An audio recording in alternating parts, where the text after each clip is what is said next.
Hello दोस्तों, welcome back to my channel. This is me your girl Aditi.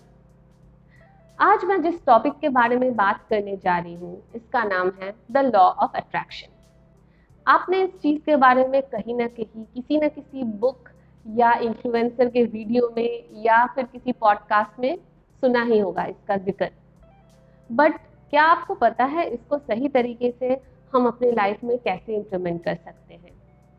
आइए इस video में जानते हैं how to use the law of attraction and implement it in our own life in a most effortless वे।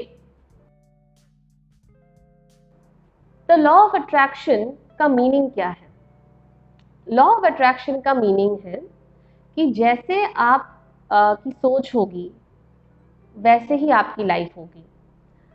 आपकी सोच अगर positive है तो आप पॉजिटिव सिचुएशंस एंड सर्कमस्टेंसेस को अट्रैक्ट करेंगे।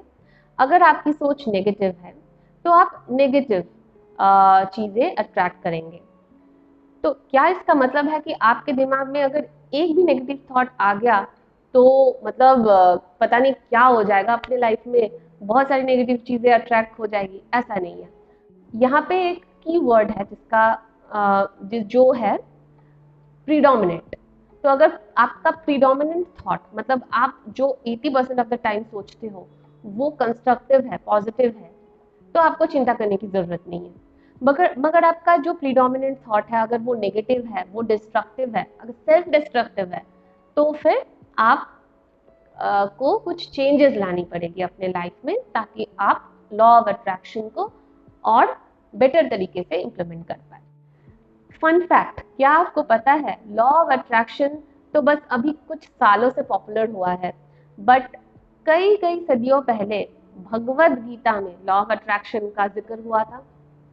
भगवद गीता में ये लिखा गया था, यथा दृष्टि तथा सृष्टि। मतलब जैसे आप देखेंगे अपने आप को या फिर अपने आसपास की दुनिया को, आप सृष्टि भी वैसे ही करेंगे। तो सृष्टि का मतलब है मैनिफेस्टेशन, तो आप अपने लाइफ में उसी तरीके से मैनिफेस्ट करेंगे। तो अगर भगवद गीता में भी ये चीज़ लिखा गया है एंड इतने सारे लोग सक्सेस स्टोरीज भी शेयर करते हैं, तो कुछ ना कुछ तो होगा इस कॉन्सेप्ट में, राइट? तो चलिए देखते हैं लॉ ऑफ अट्रैक्शन करने के लिए, इम्प्लीमेंट करने के लिए क्या 3 स्टेप्स हैं। First step is to ask. क्या आस्क करना है? आप जिसको भी भगवान मानते हो, वो कृष्ण जी हो या शिव जी हो या फिर हायर बीइंग हो या फिर कोई भी रिलीजन में कोई भी रिलीजन हो, बेसिकली हर एक रिलीजन में सेम चीज बोला गया है, there is a higher power, there is something that is bigger than us. तो आप अगर उस चीज में बिलीव करते हो तो आपकी जो भी गोल्स है, डिजायर्स है, आप उस चीज को अपने गॉड से, अपने हायर बीइंग से मांगे। कैसे मांगे? वर्ड से मांग सकते हो, आप प्रे कर सकते हो कि आपकी जो भी विशेस है उसको थोड़ा सा इलाबोरेट कीजिए, एक्सप्लेन कीजिए, प्रेजेंट टेंस में एक्सप्लेन कीजिए। अगर आपको साइकिल चाहिए, अगर आपको कार चाहिए, अगर आपको एक नई जॉब चाहिए, जो भी चाहिए आप उसको मांगे पूरी शिद्दत से, विथ प्योर इंटेंशन। आपकी इंटेंशन हमेशा सही होनी चाहिए। इंटेंशन अगर इम्प्योर है तो आप पॉजिटिव चीज़ों के बदले नेगेटिव चीज़ें अट्रैक्ट करना शुरू कर देंगे। तो with pure heart, with pure intention, ask for what you want. Second step is to believe. Believe क्या करना है? बिलीव ये करना है कि आपने जो मांगा वो आपको मिल गया। मतलब what you have asked for is already created for you. But ये थोड़ा सा इलॉजिकल है, राइट? थोड़ा सा इरेशनल है, बट एक्चुअल में नहीं। तो ये कहा गया है, the entire creation is already done by God. जिस भी रिलीजन का गॉड हो, जो भी हो, that one central conscious being has already created the world and everything that you can possibly imagine in it. तो इसका क्या मतलब है? आपने जो भी मांगा है वो भी ऑलरेडी क्रिएटेड है। तो अगर वो क्रिएटेड है तो आपको दिख क्यों नहीं रहा है? माइंड ये क्वेश्चन करेगा कि टैंजिबल नहीं है, दिख नहीं रहा, छू नहीं सकते, तो कैसे मान ले कि ये मेरे लिए ऑलरेडी है ऑलरेडी। एनर्जी वाइज ऑलरेडी ये आप आपने जो सोचा, आपने जब सोचा, आपके लिए वो तैयार हो गया है। अब बस आपको प्रिपेयर करना है खुद को कि आपकी जो एनर्जेटिक वाइब्रेशंस है और आपके गोल की जो एनर्जेटिक वाइब्रेशंस है वो अलाइन हो जाए। अगर आपका वाइब्रेशन अभी ए है और आपने जो मांगा है उसका वाइब्रेशन बी है, तो ए और बी ऐसे नहीं मिल सकते, राइट? तो दोनों का वाइब्रेशन सेम होना पड़ेगा। वो कैसे करें? आपने जो मांगा है उस चीज की वाइब्रेशन को समझें। अगर आपने फॉर एग्जाम्पल एक अच्छा जॉब मांगा है जहाँ पे आप बहुत खुश हैं जिस जॉब में, तो आपको सोचना पड़ेगा अच्छे जॉब में आप महसूस कैसे करें, महसूस क्या करेंगे। जो भी वो फीलिंग्स है, थॉट्स है, उसको आप कैप्चर कीजिए एंड उसको अपने लाइफ में हर दिन, हर समय, हर मिनट लेके चलिए। उन थॉट्स एंड इमोशंस को ट्रैक कीजिए, मेजर कीजिए अपने दिमाग में। ज़्यादा एनालिटिक्स करने की ज़रूरत नहीं है, बस आप सोचिए कि कैसे आप महसूस करेंगे जब आपने वो गोल अचीव कर लिया, एंड उस फीलिंग को आप अपने साथ लेके चलिए। इससे क्या होगा, धीरे धीरे आपकी वाइब्रेशन आपके गोल के साथ मैच होती जाएगी एंड एक दिन मिरेकल हो जाएगा एंड आपका गोल आपके सामने आके खड़ा हो जाएगा। The last step is receive. अरे रिसीव करना ये भी कोई स्टेप है? हाँ, ये एक बहुत बड़ा स्टेप है। हालांकि मैंने अभी बोला कि आपका गोल आपके सामने आके खड़ा हो जाएगा, बट ऐसा होता नहीं है। टू बी ऑनेस्ट, ऐसा नहीं होगा कि आप कोई कंपनी का एचआर आके आपके डोर पे नॉक करके आपको बोलेगा ये लो अब जॉब ले लो। ऐसा तो थोड़ी ना होता है। बट आएगा क्या आपके पास आएगी अपॉर्चुनिटीज। तो आपको अपने आप को ऐसे प्रिपेयर करना है कि जब भी वो अपॉर्चुनिटीज आपके सामने आए, आप राइट अपॉर्चुनिटी को आइडेंटिफाई कर पाए एंड उसको अपना कर उस अपॉर्चुनिटी को इम्प्लीमेंट कर पाए अपने लाइफ में, जो आपको in the fastest possible way आपकी गोल तक लेके जाएगी। तो इस चीज को कैसे करना है? फर्स्ट एंड फॉरमोस्ट इंट्यूशन को और भी बढ़ाना है। इंट्यूशन जब आपका बहुत स्ट्रांग हो जाएगा, मतलब आपकी जो गट फीलिंग है, अंदर से जो एक पुकार आता है, एक आवाज आता है, वो जब आपकी स्ट्रांग हो जाएगी, तब बहुत आसान हो जाएगा आइडेंटिफाई करना कौन सा चॉइस आपके लिए बना है, कौन सा चॉइस आपके लिए नहीं बना है। एंड इसी जगह पे कई सारे लोग ना फेल हो जाते हैं, क्योंकि हम शॉर्ट टर्म रिजल्ट्स को देख के एक ऑप्शन को चूज कर लेते हैं। उस ऑप्शन में शॉर्ट टर्म हैप्पीनेस मिलती है, बट लॉन्ग टर्म में बहुत सारी दुख मिलती है। एंड फिर हम वापस आकर बोलते हैं ये लॉ ऑफ अट्रैक्शन कुछ भी नहीं है, ये सब फालतू चीजें हैं, स्यूडो साइंस है। बट इसमें गलती हमारी है, क्योंकि हमने अपने अंदर क्लैरिफाई नहीं किया कि हमें एक्चुअली चाहिए क्या एंड कौन सी चीज हमें वो दिलाएगी। तो अब हमने समझ लिया कि लॉ ऑफ अट्रैक्शन के 3 स्टेप्स हैं एंड उन 3 स्टेप्स को कैसे करना है।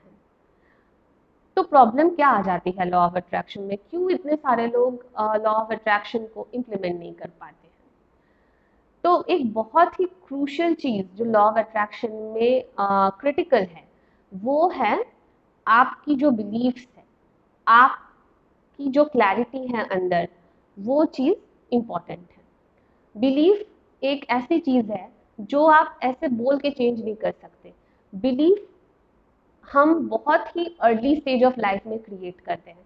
अगर अर्ली स्टेज ऑफ लाइफ में आप ऐसे एनवायरनमेंट में बड़े होते हो जहाँ पे सब लोग बहुत खुशहाल है, जहाँ पे बहुत हैप्पीनेस है, कंस्ट्रक्टिव बातें होती है, आपके स्कूल में टीचर्स, दोस्त लोग, सब लोग बहुत अच्छी तरीके से एक दूसरे के साथ इंटरैक्ट करते हैं, तो आपकी जो सेल्फ इमेज है वो बहुत कंस्ट्रक्टिव बन जाती है, आपकी बिलीफ बहुत कंस्ट्रक्टिव बन जाती है। बट अगर आपकी जो इमीडिएट एनवायरनमेंट आपके अर्ली स्टेज ऑफ लाइफ में, यानी 0 to 6 ईयर्स एज तक, अगर आपकी इमीडिएट एनवायरनमेंट काफ़ी डिस्ट्रक्टिव होती है, अगर आप काफ़ी ज़्यादा नेगेटिव चीज़ें एब्जॉर्ब कर लेते हो, क्योंकि इस एज में हमारा ब्रेन एक स्पॉन्ज की तरह होता है, सब कुछ एब्जॉर्ब करता रहता है, ये डिटरमाइन नहीं करता है कि ये सही है, ये गलत है। तो अगर हम हमारे इमीडिएट एनवायरनमेंट में हमने ऐसी चीज़ें एब्जॉर्ब कर लिया जो जिसने हमारे बिलीफ्स को ही ऐसा बना दिया कि वो डेट्रीमेंटल बन गया हमारे लाइफ में, तो प्रॉब्लम हो जाती है। अगर बिलीफ्स ऐसे हो गए हैं, बिलीफ्स हमारे नेगेटिव तैयार हो गए हैं, तो क्या हम अब कुछ नहीं कर सकते? जो लोग ये सोचते हैं कि बिलीफ्स जो एक बार बन गई है इसको हम चेंज नहीं कर सकते, वही लोग बोलते हैं कि हमारी डेस्टिनी तो बन गई है, डेस्टिनी में जो लिखा है वही होगा। बट एक्चुअली में we can write our own destiny by changing our beliefs.